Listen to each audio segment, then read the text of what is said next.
Erev Tov à tout le monde, Parashat Vayera. Ok, donc on a plusieurs parrainages. Je voudrais remercier Binyamin Abbé pour le parrainage, la tzlacha pour tous les soldats. Zéro Beshalom, Amen ve Amen. Il y a David Seban qui a fait un parrainage pour les Chayalim aussi. Mamash, Kol HaKavod, Tihu Briim. Et que les soldats soient briim. Et qu'il y ait avec un nitzachon, avec une victoire énorme. Ok, il y a Michael Tayeb qui a fait un parrainage pour la réfouach shlema de Gil Sasson Ben Esther, la tzlacha de tous les soldats. On a la famille Haddad qui a fait pour la tzlacha matériel et spirituel de Raphaël Yaakov Ben Sarah, Zahachaya Shel Kayama de Raphaël Ben Simcha, Rachel Batzar Chana, et un bon zivouk pour David Beir Ben Chana. D'abord, Lechem Bracha, Parashat Vayera. On commence Parashat Vayera. N'hésitez pas à vous abonner. Et merci d'être de plus en plus nombreux à suivre ce shiur. Merci à tous ceux qui s'agacent, merci à tous ceux qui encouragent. C'est le but. Je voudrais faire un commentaire et vous dire avant, à commencer le shiur, que qu'on comprenait bien le but de ce shiur. Bon, il y a beaucoup de shiurim sur Internet, à Kol Beseder, Shagrav, Mekomo Mounach. Moi, je voudrais vous dire ce que j'essaye de faire. Ce que j'essaye de faire quand je fais ce shiur. C'est pas une conférence. C'est même pas du coaching. Je vous dis pas comment vivre votre couple et comment vivre votre vie sociale. C'est pas mon but. Il y a des conférenciers qui font ça beaucoup mieux que moi. Mon seul but du shiur, comprenez bien, c'est vous inciter à l'étude. Parce que vous incitez à rentrer à la maison, ouvrir un Kliyakar, ouvrir un Ramban, ouvrir un Sharir, ouvrir une Gemara, ouvrir un Chumash, et pas discuter, se disputer, être d'accord et pas d'accord, essayer de comprendre si ce que j'ai dit c'est vrai, c'est pas vrai, et pas étudier avec sa femme, avec ses enfants. Voilà, c'est ça le but. À un moment donné, ça aussi c'est un but. Miftzat Torah, ça s'appelle. Étudier. Voilà. Prenez ça comme ça. Et plus on n'est pas d'accord, plus Baruch Hashem, ça veut dire qu'on est rentré à la maison, on a ouvert le livre, on a étudié. Baruch Hashem, c'est le but. Pachout, ouvrir un Beth Midrash, et chacun chez soi à la maison, ouvrir son porte Beth Midrash. Si je peux inciter moi que, est-ce que c'est vrai ce qui est écrit, ce qui se passe, ce que Radak a dit, c'est vrai ou pas, alors allez voir et étudier avec vos rabbanim, avec vos femmes, avec vos enfants, etc., et vos amis pour voir si c'est vrai ou pas, et que chacun il donne son avis. Voilà, ça c'est le but. Prenez ça tant que ça, c'est tout. J'ai aucune ambition et aucune prétention de vous dire comment réfléchir et comment servir à Kadosh Baruch Hu comme moi je pense. Chacun ses rabbanim, il fait ce que vos rabbanim ils vous disent. Kol Panim, on commence Parashat Vayera et aujourd'hui je voudrais étudier avec vous Parashat Akedat Yitzhak. Mamash, la fin de la Parasha, le Shvi'i de Akedat Yitzhak, Perek Chavbet, et avoir une lecture un peu différente. Bezrat Hashem sur cette Parasha incroyable que la Barbanel appelle la Parasha Azot, Keren Israël Ustrutam Ifne Aviem Shebashmaim. C'est vraiment la Parasha la plus importante, celle qui donne du Strut. On dit tous les matins, on dit Akedat Yitzhak, Rosh Hashanah, le Shofar, c'est tous les Sruyot qu'on a, c'est grâce à Akedat Yitzhak. Elle mérite d'être apprendre et réapprendre et recomprendre ce qu'il y a là-bas. Pour comprendre c'est quoi ce crédit, c'est quoi cette zgoula énorme du grand geste d'Abraham Avinu qui nous porte jusqu'aujourd'hui des brachot.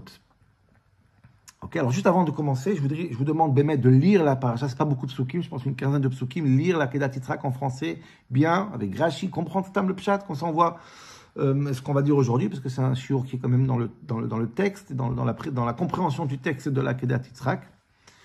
Ok. Et pour commencer, juste une petite parenthèse, pour pas quitter l'actualité, ça a sauté aux yeux, c'était magnifique. La paracha, elle commence d'Akedat Yitzhak, Vayhi achar advarim ha'ele veha Elohim nisa et Avraham. Vayomer elav Avraham, vayomer hineni. L'Akedat Yitzhak commence achar advarim ha'ele, après ces choses-là. Ok. Tout le monde sait ce qui a marqué dans Chazal. Après quoi? Akedat Yitzhak vient après quelle histoire? Rashi ramène deux avis ici. Grosso modo, c'est après la Seouda qu'Avraham il a fait à son fils Yitzhak quand il avait 2 ans, 3 ans.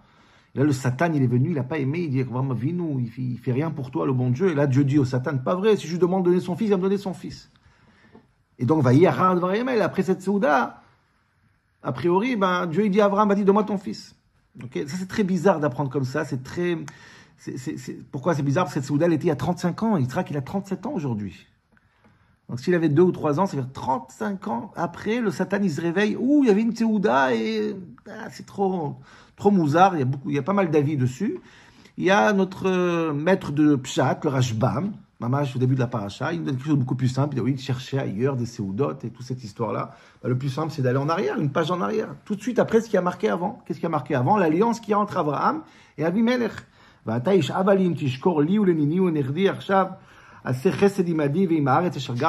il promet à Avimelech de ne pas le toucher, de le laisser s'installer à Pelishtim. Pelishtim. Paleshtim. ויחרטו ברית בבאר שבע ויקום אבימלך וכל שר צבאו וישובו אל ירם על ארץ פלישתים. Abraham, il jure et il promet, il fait une alliance, je te laisse à Pelishtim. Nous, on est à Pelishtim, à Beer Sheva, c'est aussi Pelishtim. Eux, ils sont à Pelishtim et je te laisse, je te touche pas. Je te laisse s'installer. Nishba shelo yaziz otam, il a juré qu'il ne touchera pas. Le Rashbam, il dit, ça revient en shiur de la semaine dernière, Chara aposh al Kadosh Baruch Hu, alzot. Kadosh Baruch Hu s'est beaucoup énervé sur Avraham Avinu. T'as pas honte de laisser s'installer sur Pelishtim des gens comme ça? Eretz Pelishtim, Migboul Eretz Israël. Kadosh Baruch Hu tziva alem lo techaye kol neshama. C'est ou nous ou eux. Tu veux pas laisser la Palestine là-bas. Tu veux pas laisser habiter ces enfants à Pelishtim. Lo techaye kol neshama. Si eux ils sont là, nous on n'est pas là. Si on est là, eux ils sont pas là. Et c'est pour ça que juste après, pour punir, entre guillemets, Abraham, la reine va Elohim Nissa et Abraham. Et là, je vais dire avec moi à moi. Il lui dit, écoute, t'as laissé vivre des gens à Plishtim. Regarde bien ce qui va se passer avec tes enfants. Ils risquent d'être égorgés demain. À Kedat Yitzhak. Je rajoute rien. Ça, c'est comme ça commence Akedat Yitzhak d'après Rashbam. Je mets ça de côté et on commence notre étude sur Akedat Yitzhak. Effectivement, Akadosh Baruch Hu dit à Abraham Avinu, Kachna et bincha, prends ton fils, va aller ou Léola, etc., etc. Je vous demande encore une fois de lire l'ensemble d'Akedat Yitzhak. Moi, je vais vous poser une question très très importante, qui est la question essentielle de ce shiur. Je voudrais vraiment qu'on en parle. Combien on réfléchit, combien c'est très très difficile de comprendre. Pourtant, c'est une question banale, simple, et j'ai du mal à m'en sortir avec cette question. À savoir, on demande le srout de Akedat Yitzhak, parce qu'Abraham, il a fait quelque chose de très grand. Elohim Nissa et Abraham. Et moi, je voudrais savoir aujourd'hui, quel est le srout d'Abraham? Qu'est-ce qu'il a fait de tellement exceptionnel qu'on demande à Kadosh Baruch Hu, Ribono Shel Olam, on dit après la tfila de chaque matin, Ribono Shel Olam, Moshe Kavash Abraham Avinu Adrachamav. Abraham Avinu, il a fait un geste incroyable. Quel est le geste qu'Abraham, il a fait dans Akedat Yitzhak qui mérite, mamash, d'être légendaire, le 10e épreuve qui confirme toutes les épreuves, etc. Tout ce qu'on connaît sur Akedat Yitzhak. A priori, il y a un consensus béhémet, que le grand geste d'Abraham, c'est d'être capable d'accepter de tuer son fils pour Dieu. Ça, c'est Akedat Yitzhak, qu'on appelle Akedat Yitzhak. Comme ça, il dit le Rambam dans Moreh Nevuchim. Beaucoup plus clair, mais c'est écrit dans la Tfila et dans tout ce qu'on dans Chazal, mais je dis dans Moreh Nevuchim, j'aime bien son texte. Il dit, le dia otanu gvul ahavat Hashem ve'iratu. Jusqu'à où on est capable de faire pour Dieu? Adechani magat. Et quand Abraham, il aime ni l'onetinat mamon, l'onetinat nefesh, ni l'argent, ni rien. Et devant Akadosh Baruch Hu, il n'y a kol ma shekiva bo viskim lishrot et beno. Mamash là, il a accepté d'égorger son fils. C'est un srout incroyable. Après 3 jours, dit le Rambam midi, il a réfléchi, c'est pas tout de suite. 3 jours, il attend de méditer. C'est vraiment en âme et conscience. Et c'est pour ça, comme j'ai dit au début, on dit dans la Tfila, Ribono Shel Olam, Moshe Kavash Avraham et Rachamav, Ma'al ben Yechido, l'asor de Tzoncha, Ken Yikveshu Rachamecha et Kasram Aleinu. Fais comme Avraham, maîtrise-toi. La Tfila de Moussaf de Rosh Hashanah, on parle de ça, le Zichrono, Zochreinu Bezikaron Tov Milfanecha, Vetera Elfanecha, Kedash Akad Avraham Avinu, Titzrak Beno Al-Gabay Mizbeach, etc., etc. Comme la Gemara, elle dit, comme Rachel ramenait tout à l'heure. Dieu dit au Satan, moi si je demande son fils, il me donne son fils. Et c'est ce qu'il a fait à Abraham. Il était prêt à donner son fils. Et c'est pour ça qu'on remercie Abraham Avinu et on parle de ce srout incroyable. Il a fait Meod. Voilà ma question. Ma question est, c'est quoi le big deal? Pas seulement que c'est pas un big deal, c'est le contraire. Mais on va commencer par le big deal. C'est quoi le grand mérite d'Abraham Avinu? Kol hakavod d'Abraham Avinu. Makara. Disons qu'Akadosh Baruch Hu dit à Abraham Avinu, prends ton fils et tue-le pour moi. Ça voudrait dire que quoi? Ça voudrait que Dieu il dit à Abraham Avinu, fais comme tout le monde. C'est de quoi faire comme tout le monde? Fais comme dans ton époque à toi, où toutes les nations du monde, ils étaient ce qu'on appelle Ma'avir la Molech. On prenait le fils et on le brûlait pour Akadosh Baruch Hu, pour leur Dieu à eux. Et Dieu il dit, fais la même chose mais pour moi. Waouh! What's a big deal? Abraham, il est comme tout le monde. Il s'est battu toute sa vie pour être différent. Et Dieu lui dit à la fin de sa vie, bon, vas-y, fais comme tout le monde. Allez, lâche-toi. Faut que vous compreniez, Rabotai. Sacrifier un enfant pour un korban, dans cette époque-là, c'est quelque chose qui est extraordinaire. L'enthousiasme que de sacrifier un korban dans le Beth Amikdash d'un animal, ça fait l'enthousiasme dans le Beth Amikdash, on faisait des chants, etc. À l'époque, c'était comme ça. Quand sacrifier une vie pour un Dieu, c'est quelque chose qui est très, très exaltant. Tout le monde avait la facilité et le srout et le mérite de le faire pour leur Dieu à eux. À partir du moment que Dieu dit Abraham fait pour moi, et Abraham le fait, nous isvos, Azma, nous, alors t'es comme tous les idolâtres, mais pour Dieu. Pourquoi c'est une grande cavage? Abraham Avinu l'a réussi, avec Kovesh Rachama, va enlever sa pitié, comme il dit le Rambam. Tout le monde faisait ça. Tout le monde faisait ça. Chazal, ils disent qu'Abraham Avinu, malgré que Dieu lui a promis que c'était Yitzhak, il l'a fait quand même. Mais c'est pas ce qu'il a écrit. Il a écrit que la malade d'Abraham Avinu, c'est qu'il a réussi à maîtriser son amour pour sacrifier son fils. Cet acte-là, il est courant. Tout le monde le fait. À l'époque, c'est comme payer des impôts. Non. C'est quoi la gdoula? C'est quoi la gdoula? C'est quoi la gdoula? C'est vraiment cool. C'est vraiment monnaie courante. Monnaie courante. Bon, je fais une parenthèse, je ne veux pas rentrer dans ça parce que c'est intéressant que pas seulement chez les nations, c'était courant. Et on a l'impression un petit peu quand on est dans la Torah que c'est quelque chose qui est même dans la Torah. Rappelez-vous quand les enfants de Aaron y meurent, mais c'est vraiment une parenthèse, je ne veux pas rentrer dans ça parce que c'est un sujet intéressant. Quand les enfants de Aaron y meurent dans l'inauguration du Mishkan, Dieu dit Bikrovai à Kadesh, j'ai sanctifié mais ceux qui sont proches. Moshe il dit à son frère Aaron, Dieu il voulait pour l'inauguration du temple, il voulait un sacrifice d'un être humain. Je ne sais pas si ça serait moi ou toi, mais il a pris tes enfants en fin de compte. Il y a quelque chose qui est presque logique. Les Bechorot que Dieu il veut. C'est une époque où c'est presque logique. Alors, la Torah, je parle, c'est autre chose. Mais si Dieu dit à Abraham, fais-le, alors il se va, alors il l'a fait. Alors il est devenu comme tout le monde. C'est quoi la grande gdoula? Incompréhensible. Mais incompréhensible. Le Rav Hirsch, il nous ramène que certaines personnes qui ne sont pas de chez nous, c'est des maskilim, des gens, ils les méprisent énormément, ils veulent dire qu'en vérité, la grande gdoula d'Akedat Yitzhak, c'est pas qu'Abraham, il a accepté de sacrifier son fils. Ça, c'est pas difficile. C'est le contraire. יש אומרים שגדלותו של אברהם לא הייתה מונחת בכך שהיה מוכן לשחוט את בנו, אלא בכך ששם ליבו לקראת המלאך שציווה אותו שלא לשחוט. Au contraire, il a accepté de pas. Quand le malach, il a dit à Abraham, ne touche pas le gosse, et il n'a pas touché, ça c'est la gdoula d'Abraham Avinu. comme ça il dit le Rachar. גדלותו הייתה מונחת בכך שהכיר לדעת ברגע האחרון שאין לאלוהים כל הנאה מקרבנות אדם. Il a accepté de se maîtriser et de dire au monde entier, Dieu ne veut pas des sacrifices humains. Je veux bien, dit le Rachar, mais c'est pas écrit ça, c'est écrit exactement le contraire. Dieu il dit à Abraham Avinu, comment je sais que tu es mon homme, Abraham Avinu, parce que tu m'as donné ton fils, tu as accepté de le sacrifier. C'est ça Et ça, je comprends pas. Mais je comprends pas. C'est incroyable. Ça, c'est un big deal. Alors, je vais aller à Rachar, je ramène plusieurs preuves pour dire que c'est pas... Donc ça, je veux comprendre aujourd'hui, Rabotai, c'est quoi Akedat Yitzhak? Qu'est-ce qu'il a fait Abraham de waouh? Ok? Ça, c'est la première grande question. Je voudrais poser encore quelques petites questions. C'est pas des petites questions sur Akedat Yitzhak pour ensuite arriver dans l'explication. Deuxième question que je vais poser aujourd'hui. Ok? Replongez-vous dans l'Akeda elle-même. Ok? Donc, l'Akeda, c'était une épreuve pour Abraham. Est-ce que c'est une épreuve pour Yitzhak? Je rentre pas dans ça. C'est une autre question. Il y a marqué Vaïloïm Issa et Avraham, pas et Yitzhak. Il y en a qui disent qu'Yitzhak il était, Eben Ezra dit qu'il était petit, c'est pour ça que c'est pas une épreuve pour lui. Je rentre pas, c'est pas le sujet. Nous, d'après la majorité des avis, il a 37 ans. Mais l'épreuve, c'est pour Avraham. Moi, ce qui m'intéresse, ce qui m'intrigue, c'est Sarah. Sarah, elle m'intéresse ici. Parce que j'ai l'impression, et pas que l'impression, c'est le texte qui le dit, qui le montre a priori, qu'Abraham va faire cette épreuve et il fait tout pour pas que Sarah soit au courant. Jusqu'à que Chazal vont dire que Sarah était au courant après et elle est morte suite à ça. Et Abraham, il fait tout pour faire en sorte que Sarah ne soit pas au courant. Elie Wiesel, dans son livre, il dit qu'Abraham se lève le matin très très tôt, il marche sur le bout des pieds pour pas qu'elle entende et il sort de la chambre. Lama, pourquoi tu dis pas à Sarah? Je n'ai pas compris. Tu comptes lui dire quand exactement? Quand tu vas revenir, tu vas lui dire bonjour Sarah, j'espère que tu vas bien. J'ai tué ton fils. Si tu vas lui dire après, dis-lui avant. Alors, Vinetze. Quoi, tu veux me dire que il a peur que s'il lui dit avant, Sarah va lui dire ne va pas? Comme ça, tu penses sur Sarah?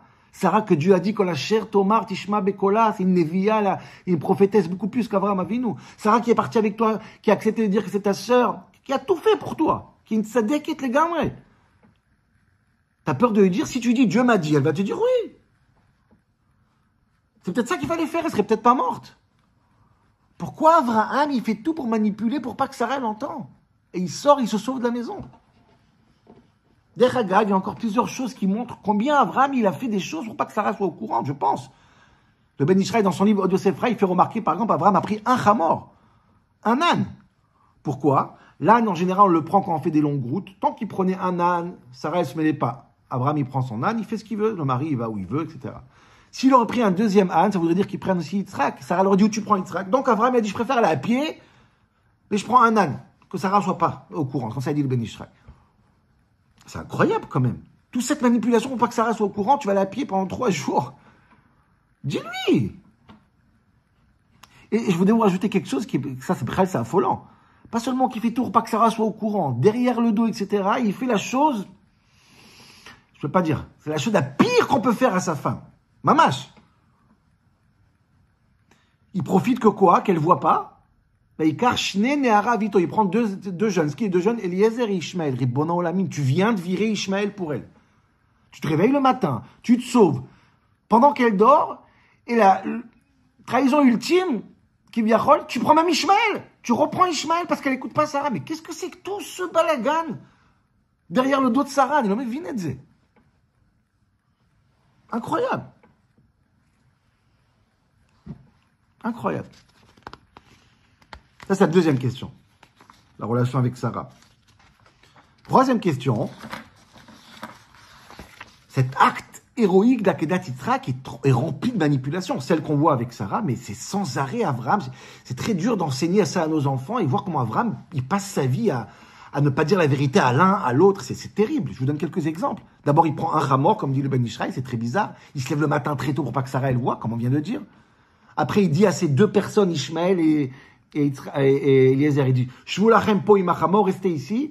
Va'ani va'anar, moi je parle et shtachavot, pour se prosterner. C'est pas vrai, tu dis pas la vérité. Tu vas pas te prosterner, tu vas faire un Kedat Yitzhak. Dis-le. Pourquoi mentir? Après, tu dis un deuxième en chose. Venashuva elechem. Et t'inquiète pas, je reviens avec Yitzhak. Tu mens, c'est pas vrai, tu reviendras pas avec Yitzhak. Comment un grand acte d'Akedat Yitzhak doit être rempli de manipulation, de non-vérité, pour être fin. Ensuite, Yitzhak lui demande à son père, Aya Seleola, il ouvre le Korban, et Abraham va encore une fois pas dire la vérité. Il va dire quoi? Ah, Dieu nous donnera, Elohim Elohase, Dieu il va nous donner là-bas, il va nous donner là-bas le Korban. Pas vrai? Dis-lui! D'après Chazal, il a été au courant maintenant, ça y est, par cette manipulation, Yitzhak il est au courant que ça va se passer. Donc il est au courant de toute façon, dis la vérité à tout le monde, Makara. Pourquoi tellement de tratratim et mésimotes et de manipulation? Parle, dis, j'y vais, je fais. C'est incroyable, chaque deuxième mot, c'est pas vrai.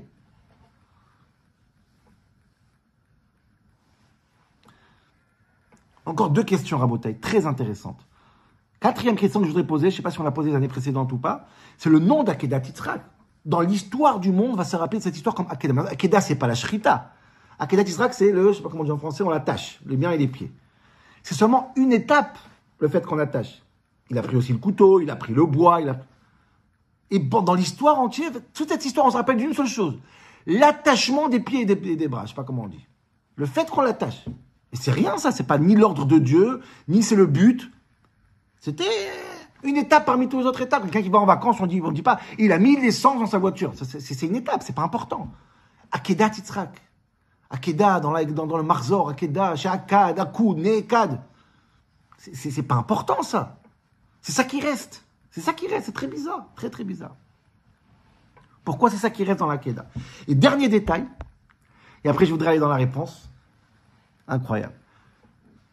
Je vous demande de remarquer, après Akedat Yitzhak, il se passe quelque chose de terrible. Avraham et Yitzhak ne se parlent plus. Entre parenthèses, Avraham et Dieu aussi ne se parlent plus. Mais ça, je parle pas, c'est pas pour aujourd'hui. Mais Avraham et Yitzhak ne se parlent plus. Yitzhak reste là-bas, il n'y a plus d'interaction entre le père et le fils. Nigmar. Comme si la shrita, elle a eu lieu.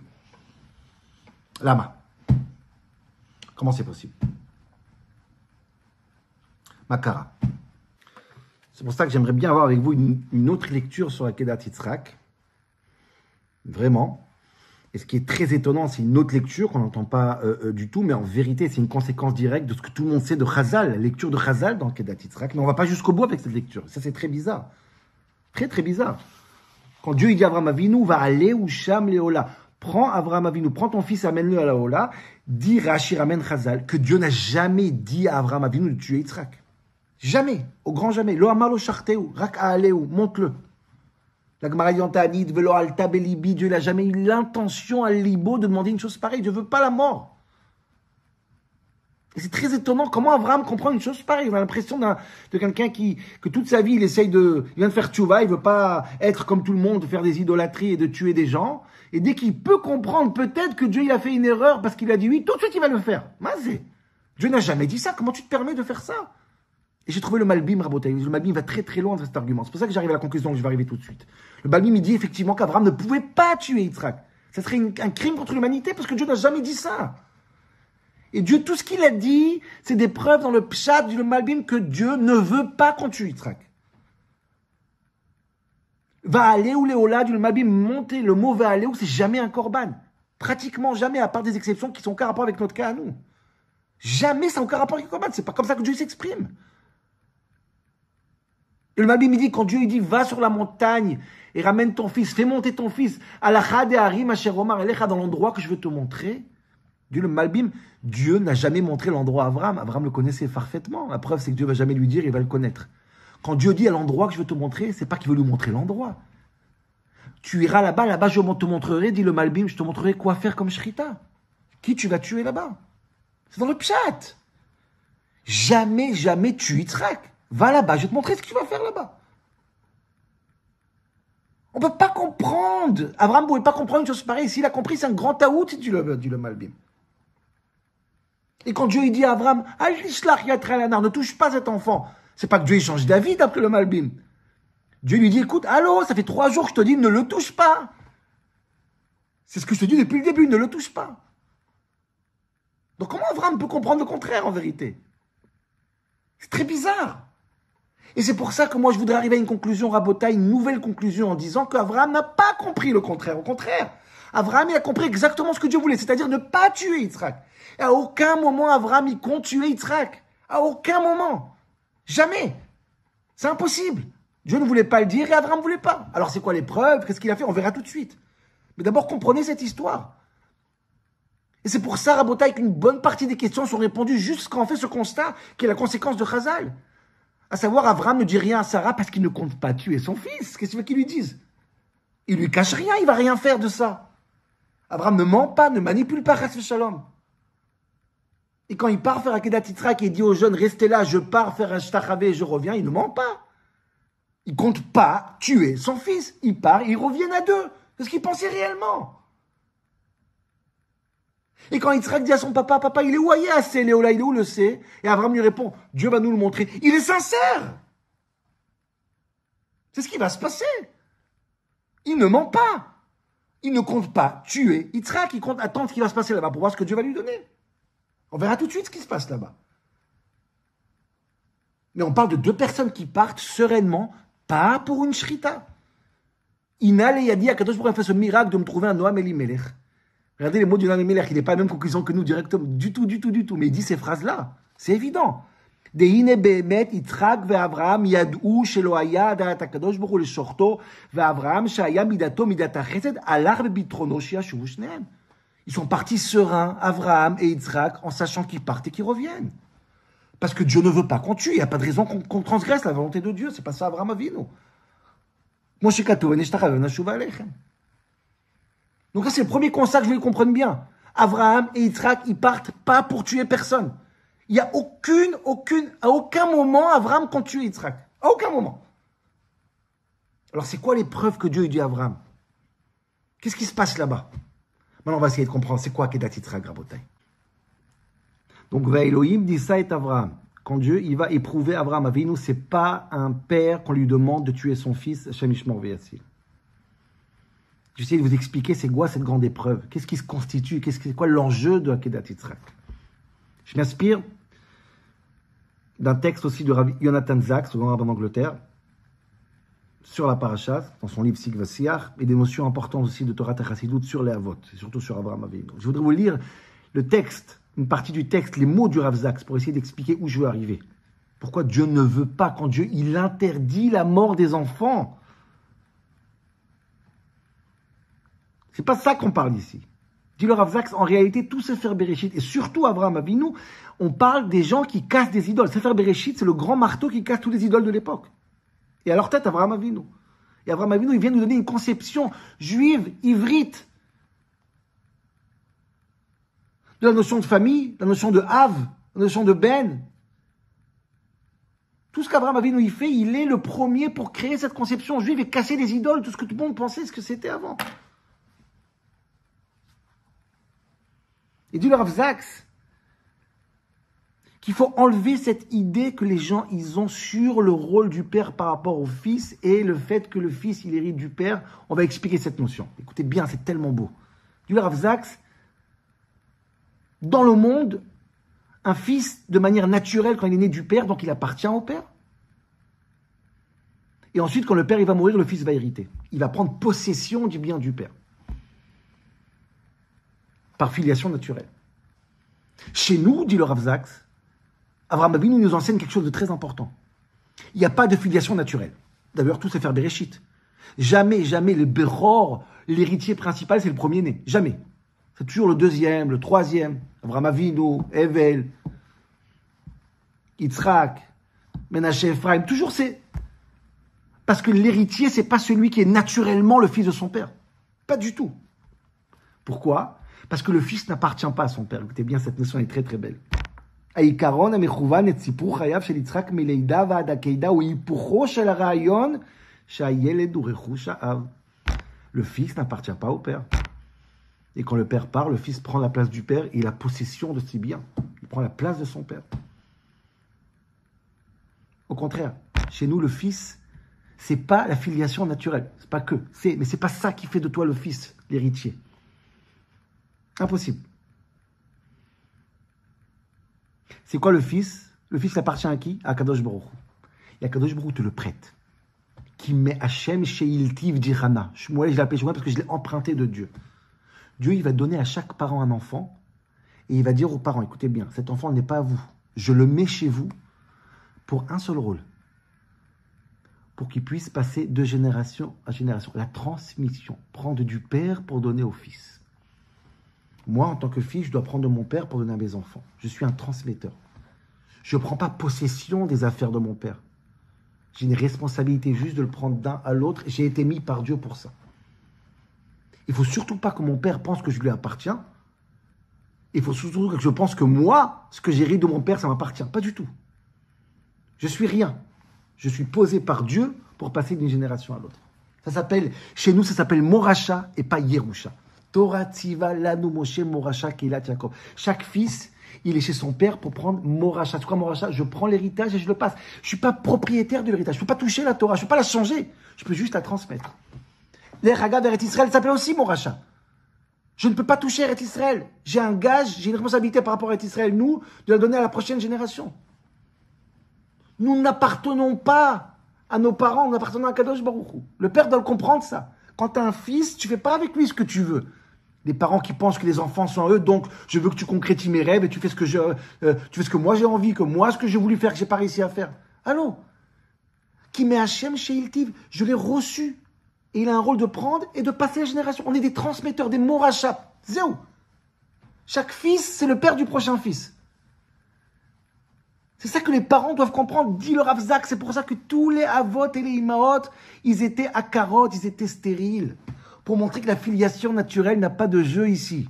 Chaque enfant, il est posé de manière miraculeuse chez ses parents pour avoir un rôle de quoi? De passage. Tu fais rien, tu bouges pas. Tu passes, tu empires pas les choses. Tu ne prends pas possession, tu n'es pas la balabait. C'est incroyable, c'est tellement beau. Tout le monde est à quart. Yitzhak qui vient à 100 ans pour dire que je ne suis pas ton fils. Et Rivka est à quart, et tout le monde est à carotte. La filiation naturelle n'a pas un jeu, ne joue pas un rôle. Qui met Hachem chez Iltiv, l'enfant vient de Dieu. Incroyable. C'est pour ça que tous les Bechorot, comme on a dit au début, dans Sefer Bereshit, ne sont pas la filiation naturelle forcément, ça peut être deuxième, troisième. Parce qu'on a un rôle. C'est ça les Yerusha chez nous.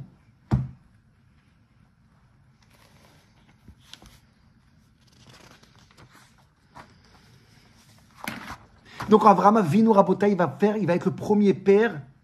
Dieu, il dit à Avraham Avinu Rabotai, mon cher Avraham Avinu, voilà l'épreuve. Tu vas maintenant chercher ton héritier, le premier héritier, Yitzhak, celui qui est Yitzhak, Ikarel Chazera. Et tu vas créer cette conception d'un père qui a un fils, qui comprend que le fils n'est pas à lui. Et le fils comprend aussi que rien lui appartient, tout son rôle, c'est de passer d'un à l'autre. Les man, asher yetzavé, et banav, et beidemalav. Ça, c'est le rôle de la famille juive, la transmission. Il n'y a pas de possession ici. Ni le père au fils, ni le fils au père. Qui met Hachem chez Eltiv. Et Dieu il dit à Abraham Avinu, Ve'aleu Léola, prends ce fils-là et montre-le Léola, comprends qu'il ne t'appartient pas. Vis avec l'idée que ce fils ne t'appartient pas. Il a un rôle à jouer. Il va être ton héritier, Moracha. Il va prendre tout tes Yetzavé et Bana pour donner à ses enfants aussi. Et ça, c'est une épreuve terrible parce que quand tu vois ton fils, il est à toi, tu dis, attends, j'ai investi, j'ai payé les écoles, il est à moi. Je voudrais qu'il fasse ce que moi j'ai envie qu'il fasse. Non, non, non, non, non, non. Écoutez bien comment c'est tellement beau dans l'Akedah. C'est une grande épreuve, Rabotai, d'avoir une responsabilité sans avoir de pouvoir. Tu fais pas ce que tu veux. Et Avraham Avinu et Yitzhak, comme j'ai dit, ils partent ensemble les deux dans Har HaMoriah pour créer ce concept familial de Av et Ben, où Avraham, il reconnaît que Ve'aleu ou Léola, le fils, il appartient à Dieu. Et ils arrivent là-bas, regardez comment c'est beau, c'est tellement beau. Qu'est-ce qu'il fait Avraham Avinu? Ok, de Yitzhak Beno, il attache les mains et les pieds. Waouh, l'image est très forte. Avraham Avinu, il veut qu'Yitzhak comprenne que ses mains et ses pieds sont attachés. Il n'a pas de pouvoir. Il est là juste pour transmettre. Chaque père doit faire en sorte que son fils, il est akoud vene ekad. T'as pas les mains libres. Tu fais pas ce que tu veux avec cette Torah. Tu fais pas ce que tu veux avec cette Massor. Tu as une responsabilité de génération à l'autre. Tu es juste un tuyau. Tu fermes tes mains et tes pieds. Et Rabotai Avraham Avinu, il avait un grand problème. Il voulait qu'Yitzhak comprenne ça. C'est la grande fila qu'il voulait faire. Mishéana le Avraham Avinu Behar HaMoriah. Quelle fila il a fait? Qu'Yitzhak comprenne à 37 ans et qu'il ne donne pas. Il a 35 ans, Yitzhak. 37 ans, il peut se sauver. Et Avraham Avinu a fait cette fila. Et Yitzhak, il a accepté. Le Midrash, il dit, tiens, serre, fais-moi. Il dit à son père, fais-moi. Tu as 140 ans, moi j'ai 37 ans, je peux vraiment Fais-le. Waouh, magnifique. Voilà ce qui se passe. Et quand Avraham, il prend le couteau, c'est pas pour tuer son fils, Hachem Yishmor V'Yatzil, comme il dit le Malbim. C'est pour couper cette filiation. Il prend le couteau, il dit à son fils, on n'est plus père et fils. C'est pas une filiation naturelle, c'est un rôle que tu joues. Je comprends que tu es là pour un rôle. Et tes mains et tes pieds sont akoudim, attachés. Incroyable. C'est ça ce qui se passe dans Akedat Yitzhak. Vivre avec ce paradoxe, créer ce père qui s'appelle Avraham Avinu, qui comprend le rôle d'un père et le rôle du fils. Et ça, c'est une image d'un fils qui est akoud. Akedat Yitzhak, c'est pour ça qu'on appelle Akedat Yitzhak. Et Dieu, il vient à Avraham Avinu, il dit, voilà, t'as compris. Kol hakavod. Al tishlach yatra el anar va al ta'as lo meuma. Ne touche pas l'enfant, il ne t'appartient pas. T'as compris le message. Il n'y a pas de filiation naturelle, il n'y a pas d'appartenance. Il est Hachem Shilti, il appartient à Kadosh Baruch. Dieu confirme, je vois que tu as compris l'idée. Tu as coupé la filiation. Tu as compris qu'il n'est pas à toi, Alta Aso Meuma, et Yitzhak, il a compris qu'il est un enfant qui est à coude. Voilà comment Akadosh Baruch Hu, il a donné l'épreuve à Abraham pour qu'il crée cette première Aveben. Et Rabotai, c'est tellement beau, la première chose que Dieu il fait tout de suite après, quel bracha, Veirash, Yitzhak, Zarecha. Et en fin de compte, Yitzhak, il va recevoir la bracha tout de suite après Kedat Yitzhak, d'être celui qui va hériter Moracha. C'est comme ça qu'on crée Moracha. C'est tellement mignon, c'est tellement beau. Et c'est une épreuve qui est énorme, c'est comme ça qu'on crée la Yerusha. Ki be Yitzhak, Ikarel le Chazara, c'est pour ça que c'est Yitzhak et pas Ishmael. Tout ça se crée dans Kedat Yitzhak. C'est pas évident, c'est une épreuve énorme. Tous les parents tombent dans cette épreuve. Et Dieu dit à Avraham Avinu, le man asher yetzav, et toi, tu as ce mérite incroyable, tu as réussi à créer cette juste Av et Ben, pas comme les idolâtres. Av, Ben, Av, Ben, Av, Ben. Ben Akoud. On est tous Akoudim à ceux qui sont avant nous pour faire transmettre après ceux qui sont après nous. C'est pour ça, Rabotai, je pense qu'Avraham et Yitzhak ne se parlent plus après. Pas parce qu'ils sont en colère un avec l'autre, mais parce qu'on a coupé cette filiation. C'est pour montrer cette idée très forte.